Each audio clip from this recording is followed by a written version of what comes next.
አዲስ ቀን ላይ ናችሁ አብራችሁ ስላላችሁ እናመሰግናለን። አሁን ደግሞ ስፖርታዊ መረጃዎችን ወደ እናንተ የምናደርስበት ሰዓት ላይ ነው። ቀደም ሲል ያስተዋወቀን ጉዳዮች በስፋት ደግሞ አብርሃም ተስፋዬ ይነግረናል። አብርሽ መቀጠል ይቻላል። አመሰግናለሁ። በኢትዮጵያ ፕሪሚየር ሊግ ጉዳያችን ቀዳሚ አድርገን እንጀምራለን። የ22ኛ ሳምንት የኢትዮጵያ ፕሪሚየር ሊግ መርሃ ግብሮች ትላንትና ተደርገዋል። ዛሬም የሚጠበቁ 3 መርሃ ግብሮች አሉ። ትላንትና በተደረጉ 2 መርሃ ግብሮች ኢትዮጵያ መድን ኢትዮጵያ ንግድ ባንክን ትላንት ያሸነፈበት ውጤት በጣም በብዙዎች ሲጠበቅ የነበረ ትልቅ መርሃ ግብር ነበረ። ኢትዮጵያ ንግድ ባንክ የወቅቱ የኢትዮጵያ ወንዶች ፕሪሚየር ሊግ አሸናፊ እንደሆነ ይታወቃል። ኢትዮጵያ መድን ደግሞ ዘንድሮ የኢትዮጵያ ፕሪሚየር ሊግን በአንደኝነት እየመራ የሚገኝ እግር ኳስ ቡድን ነው። እነዚህ ሁለቱ ቡድኖች በዚህ ውድድር ዓመት በተቃራኒ ጽንፍ ላይ የሚገኙ ናቸው ብሎ ማንሳት ይቻላል። ኢትዮጵያ ንግድ ባንክ የአምና አሸናፊነቱን ዘንድሮ ለማስቀጠል በጣም እየተቸገረ የሚገኝ እግር ኳስ ቡድን ነው። በተደጋጋሚ ጨዋታዎች ሽንፈት እያስተናገደ የሚገኝ ቡድን ነው። በተቃራኒው ደግሞ ኢትዮጵያ መድን ከአምናው በጣም ተሻሽሎ የመጣበትና በየጨዋታዎቹ 3 ነጥብ መውሰድ የሚችል ጠንካራ ቡድን መሆኑን አሳይቷል። ትላንትናም ይህንን ነገር ነው ማስቀጠል የቻለው። ኢትዮጵያ ንግድ ባንክን 2-1 በሆነ ውጤት አሸንፎ የኢትዮጵያ ፕሪሚየር ሊግ መሪነቱን አጠናክሮ የቀጠለበትን ውጤት ማስመዝገብ ችሏል። ነጥቡን ራሱ ወደ 41 ከፍ ማድረግ ችሏል። ከተከታዮቹ ባህር ዳር ከተማ የ8 ነጥብ ልዩነት መፍጠር ችሏል። ኢትዮጵያ መድን የኢትዮጵያ ፕሪሚየር ሊግ አሸናፊ የሚሆንበት እድሉ አሁን ላይ ከፍ እያለ ወይም ደግሞ እየሰፋ ስለመምጣቱ የትላንትና ውጤቶቹ የሚናገሩ ናቸው። ትላንትና አለን ካይዋና አቡበከር ሳኒ ናቸው ሁለቱን የአሸናፊነት ኳሶች ለኢትዮጵያ መድን ማስቆጠር የቻሉት። ኬቴካ ጅማ ደግሞ ኢትዮጵያ ንግድ ባንክን ከሽንፈት ያልታደገች ግብ ማስቆጠር ችሏል። ንግድ ባንክ ትላንትና መሸነፉን ተከትሎ በ28 ነጥቦች በሊጉ 10ኛ ደረጃ ላይ ነው የሚገኘው። 41 ነጥቦችን የሰበሰበው ኢትዮጵያ መድን ደግሞ አንደኛ ደረጃ ላይ ተቀምጦ የ22ኛውን ሳምንት መርሃ ግብሩን አጠናቋል። ይህ ለኢትዮጵያ መድን በጣም አስደናቂ የሚባል ውጤት ነው። አሰልጣኝ ገብረ መድን ኃይሌ ከኢትዮጵያ ብሔራዊ ቡድን ስንብት ወይም መለያየት በኋላ ሙሉ ትኩረታቸው ኢትዮጵያ መድን ላይ ማረፉ ይህም ቡድን ለጥንካሬውም አንዳንዱ እገዛ አድርግለታል ተብሎ ነው የሚታሰበው። ከዛ በዘለ ላለፉት ዓመታት ወይም ደግሞ ለ2 እና ለ3 ዓመታት አብረው የዘለቁ ተጫዋቾች በዚህ ቡድን ላይ መኖራቸው ከመላመድ አንጻር ጠንካራ ቡድን እንዲገነቡ የራሱ አስተዋጽኦ አበርክቷል። የኢትዮጵያ መድን የዚህ ዓመት የኢትዮጵያ ወንዶች ፕሪሚየር ሊግ ግስጋሴ ምናልባትም በቀጣይ ወደ ዋንጫው የሚወስዱ እድል ላይ ትልቅ እገዛ ያደርግለታል ተብሎ ነው የሚታሰበው። ሌላኛው የኢትዮጵያ ፕሪሚየር ሊግ የትላንትና መርሃ ግብራቸውን በወላይታ ዲቻና በወልዋሎ አዲግራት ዩኒቨርሲቲ መካከል የተደረገ ጨዋታ ነበረ። ይህ ጨዋታ በወላይታ ዲቻ 1-0 አሸናፊነት ተጠናቋል። ካርሎስ ዳምጦ ብቸኛውን አሸናፊነት ኳስ አስቆጥሯል። ወላይታ ዲቻ ትላንትና ማሸነፉን ተከትሎ ነጥቡን ወደ 33 አሳድጓል። ደረጃው ደግሞ 4ኛ ነው። ይህም በዋንጫ ፉክክር ውስጥ እንዲቆይ ያድርጎታል ማለት ነው። ምድቡን እየመራ ወይም ደግሞ ሊጉን እየመራ ከሚገኘው ኢትዮጵያ መድን በ8 ነጥቦች ብቻ የሚያንስ ቡድን ነው። ይህም በቀጣይ ጨዋታዎች ላይ ወላይታ ዲቻ የአሸናፊነት መንገዱን የሚያስቀጥል ከሆነ በዋንጫ ፉክክር ላይ በደንብ ይቆያል ተብሎ ነው የሚጠበቀው። ትላንት ወላይታ ዲቻ ማሸነፉን ተከትሎ በኢትዮጵያ ፕሪሚየር ሊግ 3ኛ ተከታይ ድሉን ያስመዘገበበትም ጨዋታ ሆኖ ተመዝግቧል። በጣም አስገራሚው ነገር በዚህ ጨዋታ ላይ ከነበሩ ሁነቶች መካከል ትንሽ ለየት ያለውና አስገራሚው ነገር የአብነት ደምሴ ጉዳይ ነው። የተጫዋች ትላንትና እንግዲህ ግብ አላስቆጠረም። ነገር ግን በወላይታ ዲቻ የጨዋታ እንቅስቃሴ ውስጥ የነበረው ሚና አስደናቂ ነበር። በተለይ ባለፈው ሳምንት ቅዱስ ጊዮርጊስን ወላይታ ዲቻ 1-0 ባሸነፈበት ጨዋታ ላይ ብቸኛዋን የአሸናፊነት ኳስ ያስቆጠረው እሱ እንደነበረ ወይም ደግሞ አብነት ደምሴ እንደነበረ እናስታውሳለን። በዚህ ጨዋታ ላይ የወላይታ ዲቻ እግር ኳስ ክለብን ለመደገፍ ስቴዲየም ከተገኙ ደጋፊዎች መካከል አንድ ወጣት እዛው አዳማ ላይ በቆሎና ለውዝ በመነገድ የሚተዳደር አንድ ወጣት ይህን ጨዋታ ለመታደም ስቴዲየም ገብቶ ነበረ። በወላይታ ዲቻ ማሸነፍ ደስታው ከልክ ከማለፉ የተነሳ ጎሉን ወደ አስቆጠረው አብነት ደምሴ በማቅናት እንግዲህ የሚሰጠው ነገር ባይኖረውም እጁ ላይ ያለውን ቆሎና ለውዝ ግን ለተጫዋቹ አበርክቶለት እንደነበረ ባለፈው ሳምንት ሲነሳ የነበረ ጉዳይ እንደነበረ ይታወቃል። ትላንትና አብነት ደምሴ ይህን ተጫዋች ስቴዲየም ድረስ ይዞ በመግባት ከቡድኑ ጋራ ፎቶ እንዲነሳ አድርጎታል። ከዛም በዘለለ በኢትዮጵያ ፕሪሚየር ሊግ በዚህ ዓመት ተጫዋቹ ይለብስ የነበረውን መለያ ለደጋፊው በስጦታ መልክ አበርክቶለታል። ከዛም በተጨማሪ እንግዲህ በሶስተኝነት ለዚህ ለውዝና ቆሎ በመሸጥ ለሚተዳደረው ታዳጊ ማለት ነው የገንዘብ ድጋፍም ትላንትና አድርጎለታል። ይሄ በጣም አስገራሚና በበጎነት የሚነሳ ትልቅ ነገር ነው ብሎ ማንሳት ይቻላል። ትላንት የአብነት ደምሴ ተግባር ለብዙዎች ትልቅ ማስተማሪያ ነው ብሎ ማንሳት ይቻላል። ደጋፊውም ለክለቡ ያለው ፍቅር እስከ ጥግ ድረስ መሆኑን ከቅዱስ ጊዮርጊስ ጋር በነበረው ጨዋታ በደንብ ማሳየቱ የሚታወስ ነው። ትላንትና ስቴዲየም ገብቶ ይህን ጨዋታ በሚገባው ቦታ ላይ ቁጭ ብሎ እንዲመለከትም ያደረጉበት መንገድ አስገራሚ ነበር። ወላይታ ዲቻ ጥሩ የሚባል ጉዞ በኢትዮጵያ ፕሪሚየር ሊግ ያደረገበት አጋጣሚ ነው ትላንትና መፈጠር የቻለው የሊጉ የ22ኛ ሳምንት የማሳረጊያ 3 መርሃ ግብሮች ዛሬ ይደረጋሉ። ከደቂቃዎች በኋላ አንድ ጨዋታ ይደረጋል። በተለይ በአርባ ምንጭና በመቀለ ሰባ እንደርታ መካከል የሚደረገው ጨዋታ ከ3 ሰዓት በኋላ የሚደረግ ተጠባቂ መርሃ ግብር ነው። ይሄ ጨዋታ በተለይ ለአርባ ምንጭ ከተማ በጣም ወሳኝ መርሃ ግብር ነው። አርባ ምንጭ 30 ነጥቦችን ሰብስቦ በሊጉ 6ኛ ደረጃ ላይ ነው የሚገኘው። ካሸነፈ ከነ ወላይታ ዲቻ ጋር እኩል 33 ነጥቦችን የሚያስጠጋበት አጋጣሚ እንደመፈጠሩ መጠን ለአርባ ምንጭ ከተማ የሚጠቅመው ጨዋታ ይሆናል ተብሎ ነው የሚጠበቀው። 22 ነጥቦችን ሰብስቦ በሊጉ 13ኛ ደረጃ ላይ የሚገኘው መቀለ ሰባ እንደርታም በተመሳሳይ 2 ደረጃዎችን ለማሻሻል የሚያደርገው መርሃ ግብር ይሆናል ተብሎ ነው የሚጠበቀው። ከ9 ሰዓት ላይ መቻል ከፋሲል ከነማ የሚገናኙበት፣ ምሽት 12 ሰዓት ላይ ደግሞ ቅዱስ ጊዮርጊስና ድሬዳዋ ከተማ የሚያደርጉት ጨዋታ በኢትዮጵያ ፕሪሚየር ሊግ ትኩረት ማግኘት የቻለ ጨዋታ ነው። መቻል በ29 ነጥቦች 7ኛ ነው። ቅዱስ ጊዮርጊስ ደግሞ በተመሳሳይ ነጥብ በግብ ክፍያ አንሶ 8ኛ ደረጃ ላይ ነው የሚገኘው። እነዚህ ቡድኖች እንግዲህ ከፋሲልና ከድሬዳዋ ጋር እንደመጫወታቸው መጠን አንዳቸው በመሸናነፍ አንዳቸው በማሸነፍ የሚለያዩበት አጋጣሚ የሚፈጠር ከሆነ አሊያም ደግሞ አንዳቸው ነጥብ የሚጥሉበት አጋጣሚ ከተፈጠረ የደረጃ ለውጥ የሚከሰትበት መርሃ ግብር በኢትዮጵያ ፕሪሚየር ሊግ ዛሬ ልንመለከት የምንችልበት እድሉ ከፍተኛ ነው ብሎ ማንሳት ይቻላል።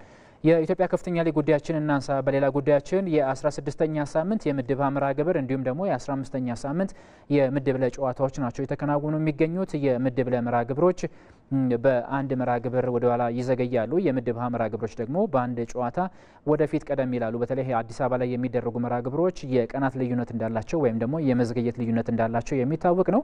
በዚህም መሰረት እንግዲህ በምድብ ሀ ትላንትና ምድቡን እየመራ የሚገኘው ሸገር ከተማ አሸንፏል። ሶሎዳ አድዋን 1-0 በሆነ ውጤት ነው ትላንትና ማሸነፍ የቻለው። ሰይፈ ዛኪር ደግሞ 22ኛው ደቂቃ ላይ ብቸኛዋን ኳስ ለሸገር ከተማ ማስቆጠር የቻለ ተጫዋች ነው። ሸገር በውድድር ዓመቱ ወደ ኢትዮጵያ ፕሪሚየር ሊግ ሊመጣ የሚችል ቡድን መሆኑን በደንብ እያሳየ ነው የሚገኘው። አዲስ አበባ ላይ በነበረው ቆይታው አንደኛው ነው ምድቡን ማጠናቀቁ የሚታወቅ ነው። አሁንም ሐዋሳ ላይ እየተደረገ ባለው የምድብ መርሃ ግብሩም አሁንም ይህንን ቦታውን አስከብሮ እየተጓዘ የሚገኝ ቡድን መሆን ችሏል። 41ኛ ነጥቡን ነው በኢትዮጵያ ከፍተኛ ሊግ ምድብ ሀ ትላንትና ማስመዝገብ የቻለው። ይሄ ቡድን ከተከታዩ ቤንች ማጂ ቡና በ13 ነጥቦች ይርቃል። ይሄ ልዩነት ምናልባትም ወደ ኢትዮጵያ ፕሪሚየር ሊግ እንዲመጣ የራሱን አስተዋጽኦ ያደርግለታል ተብሎ ነው የሚጠበቀው። ጠንካራ የሚባል እግር ኳስ ቡድን ሸገር ከተማ ስለመገንባቱ ማሳያ ሆኗል። ትላንት ከዚህ ምድብ በወልቂጤ ከተማና በደደቢት መካከል የተደረገው ጨዋታ 0-0 በሆነ ውጤት መጠናቀቅ ችሏል። ከምድብ ለ ትላንትና የተደረጉ መርሃ ግብሮች ነበሩ። ንብ ወይም ደግሞ በቀድሞ ስሙ አየር ኃይል እግር ኳስ ክለብ ከስልጤ ወራቤ ጋር ያደረገውን ጨዋታ 2-1 በሆነ ውጤት ማሸነፍ ችሏል። አዲሱ አቱላ ትላንትና ግብ አስቆጥሯል። የተጫዋች በእግር ኳስ ቤቱ በኢትዮጵያ ፕሪሚየር ሊግ የምናስታውሰው ተጫዋች ነው። በተለይ በሲዳማ ቡና ቤት ውስጥ ጥሩ የሚባል የእግር ኳስ ጊዜን ካሳለፉ ተጫዋቾች መካከልም አንዱ ነበረ። በክረምት ነበረ ንብ ወይም የቀድሞ አየር ኃይል እግር ኳስ ክለብን መቀላቀል የቻለው። በየጨዋታው ለንብ ግቦችን እያስቆጠረ የሚገኝ ተጫዋች ነው። ትላንትናም አንድ ግብ በስሙ ማስመዝገብ ችሏል። ኪዳኔ ያሰፋ ደግሞ ሌላኛዋን ግብ ከመረብ ማሳረፍ የቻለ ተጫዋች ነው። ሱሉልታ ክፍለ ከተማ ደግሞ ከዚህ ምድብ አዲስ አበባ ዩኒቨርሲቲን ትላንትና 4-1 በሆነ ሰፊ ውጤት ማሸነፍ ችሏል። ዛሬ በተለይ ከምድብ ለ በኦሜድላና በደሴ ከተማ መካከል የሚደረገው ጨዋታ ትልቅ ግምትን ማግኘት የቻለ መርሃ ግብር ነው። አዲስ አበባ ላይ የሚደረግ ጨዋታ ነው። በቢቅላ ስቴዲየም ላይ ነው የሚደረገው ይህ ጨዋታ። ዋነኛው የሚጠበቅበት ምክንያት ደግሞ ደሴ ከተማ ዛሬ ኦሜድላን ማሸነፍ የሚችል ከሆነ ነጥቡን 31 በማድረስ የኢትዮጵያ ከፍተኛ ሊግ ምድብ ለን መሪ የሚሆንበትን አጋጣሚ ወይም ደግሞ መሪነቱን ከነጌሌ አርሲ መልሶ የሚረከብበትን አጋጣሚ ይፈጥራል። ነጌሌ አርሲ ሀላባ ከተማ በ16ኛው ሳምንት መርሃ ግብር በ15ኛው ሳምንት መርሃ ግብር ማሸነፋቸውን ተከትሎ በ30 ነጥቦች በግብ ክፍያ ተበላልጠው አንደኛና ሁለተኛ ደረጃ ላይ ነው የሚገኙት። ደሴ ከተማ 3ኛ ደረጃ ላይ ነው የሚገኘው። ዛሬ ካሸነፈ ወደ አንደኛ ደረጃ ከፍ ብሎ የሚቀመጥበት ውጤት ይመዘገባል። አቻ ወይም ደግሞ በመሸነፍ ደግሞ ባለበት ደረጃ እንዲቆይ የሚያስገድደው ነው የሚሆነው። ወደ ውጭ ስፖርታዊ ጉዳዮቻችን እንሻገርና ደግሞ የአውሮፓ ሻምፒየንስ ሊግ ጉዳያችን እናንሳ። ትላንት በአውሮፓ ሻምፒየንስ ሊግ የጥሎ ማለፍ የመልስ መርሃ ግብሮች ተደርገዋል። በተለይ በአንፊልድ በሊቨርፑልና በፓሪስ ሴን ጀርመን መካከል የተደረገው ጨዋታ ለብዙዎች በጣም አስገራሚ ውጤት የተመዘገበበት መርሃ ግብር መሆን ችሏል። በእርግጥ የፓሪስ ሴን ጀርመን ተጫዋቾች እንዲሁም አሰልጣኝ ሉዊስ ኤንሪኬ ይህን ጨዋታ መቀልበስ እንደሚችሉ በተደጋጋሚ በሜዳቸው ከሊቨርፑል ከተሸነፉ በኋላ ሲናገሩ እንደነበረ የሚታወስ ነው። እኛም በዘገባችን በተደጋጋሚ ስናነሳው የነበረ ጉዳይ እንደነበረ የሚታወቅ ነው። ትላንትና በመደበኛ የጨዋታ ጊዜ ፓሪስ ሴን ጀርመን 1-0 በሆነ ውጤት ማሸነፍ ችሏል። ኦስማን ዴምቤሌ ብቸኛዋን ግብ ማስቆጠር የቻለ ተጫዋች ነው። እንደሚታወቀው በፓርክ ዲ ሰን ፕሪንስ በነበረው ጨዋታ ሊቨርፑል 1-0 በሆነ ውጤት አሸንፎ ነበረ። ይሄም ጨዋታቸው 1-1 እንዲሆን አድርጎት ወደ ተጨማሪ 30 ደቂቃ አምርቷል። በተጨማሪ 30 ደቂቃ ግብ ያልተቆጠረበት ጨዋታ መሆኑን ተከትሎ ወደ መለያ ምት ያመራ መርሃ ግብር ሆኗል። ፓሪስ ሴን ጀርመን 4-1 በሆነ ውጤት አሸንፎ ወደ ሩብ ፍጻሜው የተሻገረበትን ውጤት ነው ማስመዝገብ የቻለው። ዶናሩማ ትላንትና ሁለት ኳሶችን በፍጹም ቅጣት ምት ማዳን ችሏል። የዳርዊን ኑኔዝ እና የከርቲስ ጆንስን ኳሶች ናቸው ማዳን የቻለው። ይህ ግብ ጠባቂ ካለው ተክለ ቁመና አንጻር እንደነዚህ አይነት የፍጹም ቅጣት ምት ጉዳዮች ላይ የሚታማ ግብ ጠባቂ አይደለም። ከዛ በዘለለ በጨዋታ እንቅስቃሴም ያለውን ሰውነት በአግባቡ የሚጠቀም ተስፈኛ ግብ ጠባቂ ነው። ገና እድሜው ትንሽ ነው፣ ነገር ግን ሰውነቱና ቁመናው ሲታይ እድሜ ብዙ ሄደ ግብ ጠባቂ ነው የሚመስለው። ነገር ግን ግልጋሎቱ በጣም አስገራሚ ነው። በፓሪስ ሰን ዠርመን ቤት ዘንድሮ አስደናቂ ጊዜን እያሳለፈ ነው የሚገኘው። ትላንትና በጨዋታ በተለይ ሊቨርፑላውያን ከተሻጋሪ ኳሶች ግብ እንዳያስቆጥሩ ኳሶችን ፓንች በማድረግ ወይም ደግሞ በመግጨት የሚያወጣበት መንገድም የዚህ ግብ ጠባቂ አቅም ትልቅ መሆኑን በደንብ ያሳየ ነው ብሎ ማንሳት ይቻላል። አሊሰን ቤከር ትላንትና በተለይ ሊቨርፑል እስከ መለያ ምት ላያመራ የሚችልባቸው ብዙ አጋጣሚዎች ተፈጥረው ነበረ። በተለይ የኦስማን ዴምቤሌ፣ ባርኮላ፣ ኪቪቼ ካቫራስኬሊያ ያገኟቸው አጋጣሚዎችን በማክሸፍ ረገድ ይሄ ግብ ጠባቂ የነበረው ሚና በጣም አስደናቂ ነበር። በፓርክ ዲ ሰን ፕሪንስ 9 ያለቀላቸው ኳሶችን ማዳን እንደቻለ እናስታውሳለን። ትላንትና ደግሞ 4 ያለቀላቸው ግብ መሆን የሚችሉ ኳሶችን በማዳን የነበረው አስተዋጽኦ በጣም አስገራሚ ነበር። ሊቨርፑል ግን ይሄ ግብ ጠባቂ ይህንን አስተዋጽኦ ቢያደርግለትም ትላንት ግን ወደ ቀጣዩ ዙር ማለፍ አልቻለም። በፓሪስ ሰን ዠርመን በገዛ ሜዳው ተሸንፎ ከውድድሩ የተሰናበተበት ውጤትም ትላንትና መመዝገብ ችሏል። ፓሪስ ሰን ዠርመን በቀጣይ በሩብ ፍጻሜው ዛሬ መርሃ ግብራቸውን ከሚያከናውኑት ከሌላኛው የእንግሊዙ ቡድን አስቶን ቪላ እንዲሁም ከቤልጅየሙ ክለብ ብሩዥ ጋራ የሚገናኝም ይሆናል። ሌላኛው የአውሮፓ ሻምፒየንስ ሊግ የትላንትና ተጠባቂ መርሃ ግብር በባየር ሊቨርኩሰንና በባየር ሙኒክ መካከል የተደረገ ጨዋታ ነበረ። ባየር ሙኒክ ይህን ጨዋታ 2-0 በሆነ ውጤት ትላንትና ማሸነፍ ችሏል። ሃሪኬንና አልፎንሶ ዴቪስ ሁለቱን የአሸናፊነት ኳሶች ማስቆጠር ችሏል። ሃሪኬን በአንድ የአውሮፓ ሻምፒየንስ ሊግ 10 ግቦችን በማስቆጠር የመጀመሪያው እንግሊዛዊ ተጫዋች መሆን የቻለበትን አዲስ ታሪክ ትላንትና መጻፍ ችሏል። የአሰልጣኝ ቪንሰንት ካምፓኒ ቡድን ደግሞ በድምር ውጤት 5-0 አሸንፎ ወደ ሩብ ፍጻሜው መሻገሩን ትላንትና አረጋግጧል ማለት ነው። ለባየር ሙኒክ የውድድር ዓመት ጥሩ ነው ማለት ይቻላል። በቡንደስሊጋው የነጥብ ልዩነት እየመሩ ነው የሚገኙት። አሁንም በዚህ መንገድ ጥሩ ጉዞ እያደረጉ ነው የሚገኙት ብሎ ማንሳት ይቻላል። በቀጣይ እንግዲህ ከኢንተር ሚላን ጋር በሩብ ፍጻሜው የሚገናኝበት ጨዋታም እንዲጠበቅ አድርጎታል። የኢንተር ሚላንና የፌኖርድ ጨዋታም ትላንትና በአውሮፓ ሻምፒየንስ ሊጉ በጣም ሲጠበቅ የነበረ መርሃ ግብር ነበረ። ከዛ አስቀድሞ ግን የባርሴሎናን ጉዳይ እናንሳ። ትላንት ባርሴሎና ቤኔፊካን 3-1 በሆነ ውጤት አሸንፏል። የባርሴሎና ጉዞም በተመሳሳይ በጣም ጥሩ የሚባል ደረጃ ላይ ነው የሚገኘው። ትላንትና በነበረው መርሃ ግብር ላይ እንግዲህ ባርሴሎና 3-1 በሆነ ውጤት ማሸነፍ ችሏል። ራፊኒያ 2 ግቦችን ትላንት አስቆጥሯል። ላሚን ያማል ደግሞ ቀሪዋን ግብ ማስቆጠር የቻለ ተጫዋች ነው። ላሚን ያማል ትላንትና እንግዲህ አንድ ግብ በማስቆጠርና አንድ ለግብ የሆነ ኳስ አመቻችቶ በማቀበል በ17 ዓመት ከ241ኛ ቀኑ ላይ በአውሮፓ ሻምፒየንስ ሊጉ ይሄንን ታሪክ ማድረግ የቻለ የመጀመሪያው ተጫዋች መሆን ችሏል ማለት ነው። የአውሮፓ ሻምፒየንስ ሊግ መርሃ ግብሮች ዛሬም ቀጥሎ ይደረጋሉ። አትሌቲኮ ማድሪድ ከሪያል ማድሪድ፣ አርሰናል ከፒኤስቪ አይንዶቨን፣ አስቶን ቪላ ከክለብ ብሩዥ እንዲሁም ደግሞ ሊል ከቦሩሺያ ዶርትሙንድ የሚገናኙባቸው ጨዋታዎች የሚጠበቁ ትላልቅ መርሃ ግብሮች ናቸው። ሪያል ማድሪድ የመጀመሪያውን ዙር 2-1 አሸንፏል። አርሰናል ደግሞ ፒኤስቪ አይንዶቨንን 7-1 ማሸነፉ የሚታወስ ነው። ከዛ በዘለለ አስቶን ቪላ 3-1 በውጤት አሸንፎ ተመልሷል። በሜዳው ነው መርሃ ግብሩ ነው የሚያከናውነው። የቦሩሺያ ዶርትሙንድና የሊል ጨዋታ ደግሞ አንዳቻ በሆነ ውጤት መጠናቀቁ የሚታወስ ነው። ዛሬ እንግዲህ እነዚህ መርሃ ግብሮች በአውሮፓ ሻምፒየንስ ሊጉ የጥሎ ማለፍ የመልስ መርሃ ግብሮች የሚደረጉ ነው የሚሆነው። በትንታኔ ወደምንመለከተው ሌላኛው ጉዳያችን ወይም በሀገር ውስጥ ወደምንመለከተው ጉዳያችን ስንመለስ የደሴ ከተማ እግር ኳስ ክለብን እናገኛለን። ይህ ቡድን በኢትዮጵያ ከፍተኛ ሊግ ምድብ ላይ የተካፈለ ነው የሚገኘው። ዛሬ እንግዲህ መርሃ ግብሩን ያከናውናል። ካሸነፈ የምድቡ መሪ የሚሆንበትን እድል ይፈጥራል። ይህ እግር ኳስ ቡድን እንግዲህ በዚህ ውድድር ዓመት ወደ ኢትዮጵያ ፕሪሚየር ሊግ የመግባት ትልቅ ዓላማን ሰንቆ እየሰራ እንደሚገኝም አንስቷል። በተለይ በመጀመሪያው ዙር የነበረበትን ስህተት በማረም በሁለተኛው ዙር ተሻሽሎ ለመምጣትና ጥሩ ውጤቶችን ለማስመዝገብ አሁንም የነበረበትን መንገድ ለማስቀጠል ጥሩ መንገዶችን እያደረገ እንደሚገኝ በአሰልጣኙ ዳዊት አየለ አማካኝነትም ገልጿል። ባልደረባችን አንተነህ ሲሳይ የደሴ ከተማ ዝግጅት ምን ይመስላል በሚል ያዘጋጀው አንድ መሰናዶ አለ። እሱን እንከታተል። ለዚህ ህዝብ ምላሽ ሆኜ የህዝቡ ደስታ ምክንያት መሆን ደስ ይለኛል።